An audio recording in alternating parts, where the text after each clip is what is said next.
ચાલો મિત્રો, વાનેચા ફેમિલી વ્લોગમાં આપનું હાર્દિક સ્વાગત છે। આજે આપણે સરસ મજાની રેસીપી બનાવવાની છે મિત્રો, જે લઈને આપણે રસોડાની અંદર આવી ગયા છીએ। તો ચાલો સરસ મજાની રેસીપી જોવા માટે તૈયાર થઈ જાઓ। આજની આપણી રેસીપી છે સરસ મજાનો બાળકોને પણ ભાવે તેવી સરસ મજાની મસાલા મેગી બનાવવાની છે મિત્રો। તો તેનું મટીરિયલ પણ તમને બતાવી દઉં। સરસ મજાની આપણે ગાજર, બટેકું, સૂકા કાંદા અને કેપ્સિકમ મરચાંનું કટિંગ કરી લીધેલું છે।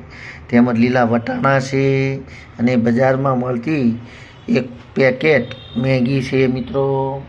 તો ચાલો હવે તેને સૌપ્રથમ બાફી લઈએ મેગીને, અને તે પછી તેનો વઘાર કરશું।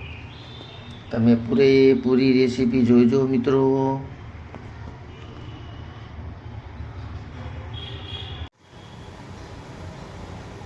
ચાલો મિત્રો, તો આપણે હવે સરસ રીતે મેગીનો વઘાર કરી લઈએ। જે દ્વારકાની અંદર જો તમે કોઈ વાર ગયા હોય તો સરસ મજાના સ્વાદિષ્ટ મેગી ત્યાં મળતી હોય છે, તેના સ્વાદમાં જ આપણે આજે ઘરે બનાવી છે મિત્રો। તો ચાલો, આપણી મેગી પણ હવે બફાઈ ગઈ છે, તેની અંદર થોડોક મસાલો ઉમેરી દઈએ।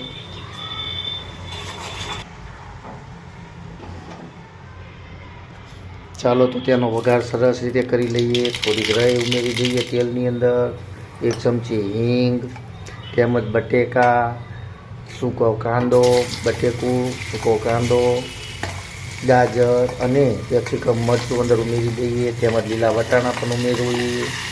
લીલા વટાણાનો સ્વાદ મેગીની અંદર સરસ આવતો હોય છે મિત્રો, અને બાળકોને આ મેગી ખૂબ જ ભાવતી હોય છે।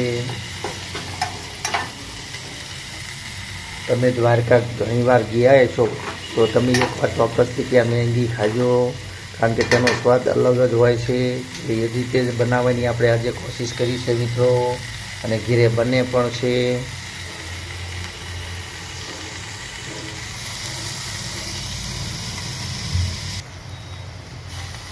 ચાલો મિત્રો, તો આપણા સરસ રીતે શાક પાકી ગયા છે।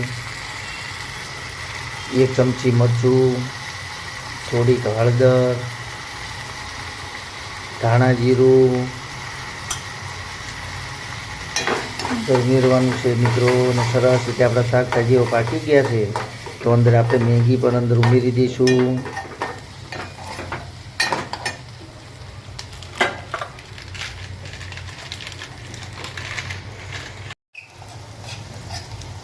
ચાલો, તો હવે અંદર આપણે મેગીને ઉમેરી દઈએ।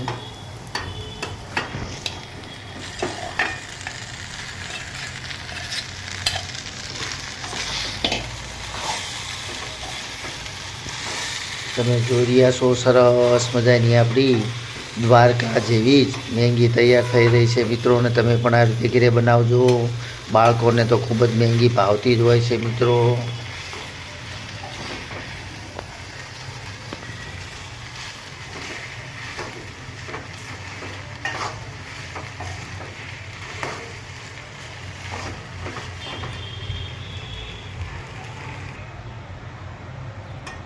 ચાલો મિત્રો, તો હવે આપણે સરસ મજાની મેગી આપણી તૈયાર થઈ ગઈ છે।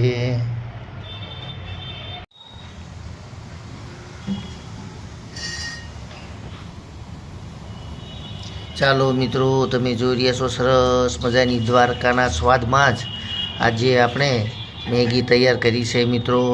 જોતાં જ મોઢામાં પાણી આવી જાય તેવી સરસ મજાની આપણી મેગી તૈયાર છે મિત્રો। તો તમે પણ આવી મેગી જાતે જ બનાવીને જમજો મિત્રો, કારણ કે તેનો સરસ મજાનો સ્વાદ આવશે। બાળકોને તો ખૂબ જ ભાવતી જ હોય છે મિત્રો। તો ચાલો, આજે આપણા બગીચાની અંદર જ બેઠા બેઠા સરસ મજાની મેગીનો સ્વાદ માણીએ મિત્રો। તમને જો મારી આ રેસીપી પસંદ આવતી હોય તો મિત્રો ચોક્કસથી લાઈક, શેર અને સબસ્ક્રાઈબ કરવાનું ભૂલતા નહીં। ચોક્કસથી લાઈક, શેર અને સબસ્ક્રાઈબ કરજો મિત્રો, કે જેથી કરીને તમને નવા નવા નાસ્તા, નવી નવી રેસીપી અને નવા નવા વિડીયો હું તમને બતાવતો રહીશ મિત્રો। તો ચાલો હવે મેગીનો સ્વાદ માણી લઈએ. જય યોગેશ્વર ભગવાન, જય માતાજી.